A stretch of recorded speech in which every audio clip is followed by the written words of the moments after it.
Tibet is probably my all-time favorite work of yours. Haunting, compelling, so rich in atmosphere and nuance. What was the source of your inspiration for such a magnificent work? Tibet. It was a long time ago. Not sure I remember. Obviously the pictures. Read a little bit about it. I think the music just took on a life of its own. And there was, I remember actually, there was a couple of things that I wanted to do that I hadn't done. Writing for brass choir. And once I decided to write for brass choir, a lot of things just started flowing. What is the first step for someone wanting to be a film composer? Julia, you asked about the first step for wanting to be a film composer. Film composers compose film music. So really, you just start.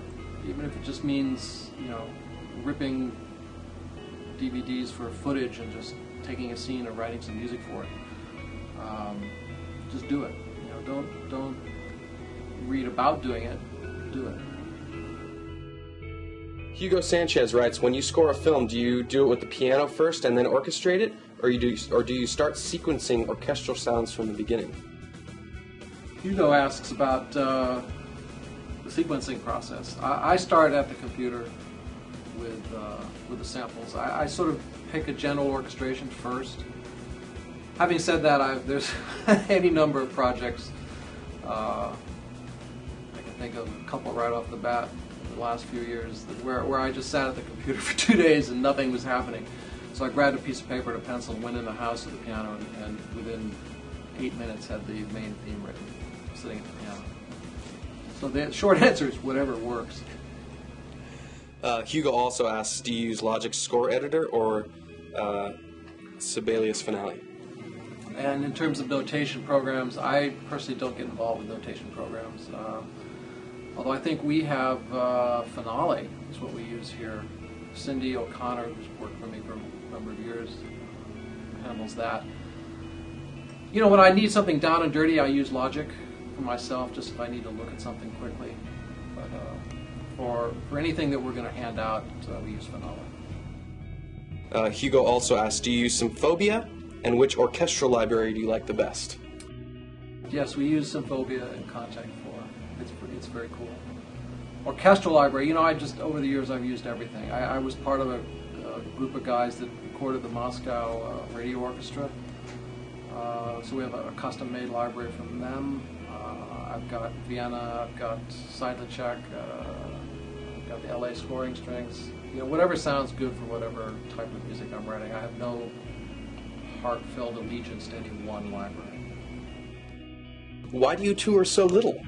Your Blue Sun concert in Montreal that year in '96 blew my mind. Wish we saw more of you here in the Boston area. John, you're in Boston. Yeah, touring. You and me both, pal. I would love to get out there more. You know, it's a balancing act. I've got 4 kids. If I'm going to make a living touring, I sort of have to commit to like large chunks of time, and quite frankly, I haven't wanted to leave the kids for large chunks of time. But they're growing up. I've got a new record coming, and I want to get it back out there. We're starting to do more and more gigs, so we'll be in Boston this year. Count on it. Fred Emery Smith says, what's the first thing you do when you don't have the inspiration to write music? When nothing is coming out and you have a big deadline?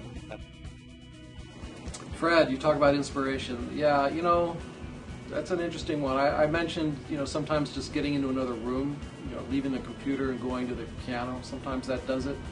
Sometimes I just go out and take a walk, you know, look at things, look at little pieces of gravel, look at the moon, look at things far away, look at things close, you know, get some space in your universe. That helps clear it out sometimes. Although I've got some tricks too. Sometimes I'll just turn the sequencer on, but turn the speakers off and just pound on the keyboard, and then play that back. And you know, 99% of it will be garbage, but maybe there'll be 3 notes in there that just say, "Ooh, there's something." Just create space or force it. You know, whatever you do, you got to trick yourself into doing it sometimes. Hey Mark, will you ever revisit The Beast or The Hitcher? I thought both were excellent scores. The Beast is my favorite score of all time. Danny, digging The Beast and The Hitcher. Yeah, you know, very seminal scores for me. I learned a lot. You know, I did a lot of things on those scores that I'd never done before. Especially the Beast, I put together a band and we improvised for 3 days. And that's one of the reasons I think that score has the quality it does, which is something I'd like to get back to, doing that. We maybe do a little bit of that on Warrior, actually, which is coming up. And there's a lot of improvisation on the Hitcher, too, now that I think about it. So it's interesting that you put those two together, because they're common ground, which is something that I like doing, which not a lot of films will let you do, is using improvisation amongst myself and others to generate material. Cool. Eric Watkins says, what has been your most personally satisfying film project, and why? Eric, you ask a question that I get asked a lot, and I never have the right answer. I don't know if because there probably is no right answer. That personally most satisfying film project, it changes all the time. It usually is the one I'm currently working on,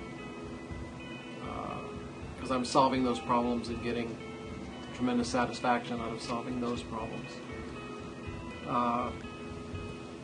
But there are a few scores that I can look back on and not cringe and feel, yeah, I did good there. I think one of them is Black Dahlia. The movie didn't do so well, but that score to me was a significant score to me. I think there was a lot of things I learned on that, and it was ultimately very, very satisfying. Crash felt that way to me, especially when the movie actually had as great an impact as it did. I felt very good about Lions for Lambs too. There was about the last third of that score, when it goes to big orchestra, was I did good on that. It was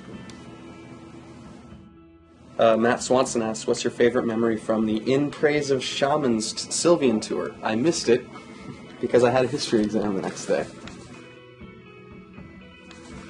So Matt, you missed the tour because of the history test. I dig it.